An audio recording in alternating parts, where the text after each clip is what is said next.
I'm from Arkansas originally, and I grew up in a very small town. I'm a farm girl. Oh, you are? So my mother had 6 girls on a farm, and we lived in a town of maybe 500 people.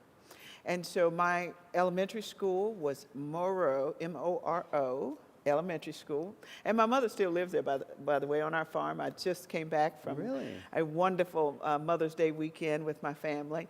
And so growing up on a farm was great because you learn all kinds of skills. So because there were no boys, by the time I was 12, I could shoot the head off of a snake 6 feet away. Whoa, really? That's a great corporate skill, Tom. I want to be a lawyer. And for all the lawyers in the room, I met some and changed my mind. Just wasn't for me. But and then I went on to get my master's in psychology and really found my space because I loved leadership development. I loved the mind and watching people embrace that. And that was the beginning of a career. What did you learn by being a kid living on a farm? Hard work. Deliver what you say you're going to deliver. My mother, it was no excuses. Oh. Everything I learned early on in my life was really about taking risk, trying something, not being afraid, understanding that your word is your bond, because in this community, it was a very small community, so you get in trouble, everybody knows it, they all had permission to knock you out. This was probably in my 30-year career, the decision to take this role was probably one of the most uncomfortable leadership decisions that I've made in my career.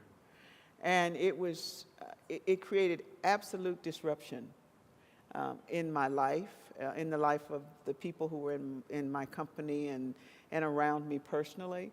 Because, you know, and everyone knows that we lost Fritz A. very untimely. Fritz A. was not only a great CEO for this organization, but for me personally, we had had a 20-plus year friendship. And so it was, when the board said, you know, would you go in and do this on an interim basis, I said no.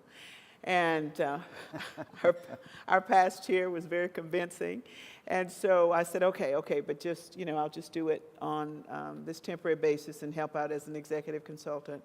And then when we came to the search decision, I will tell you, it created absolute disruption in my leadership, in the way I thought, the way I've done things for the last 30 years.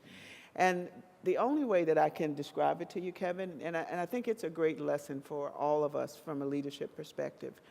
Every now and then, things will happen and they're not comfortable, but your number is called.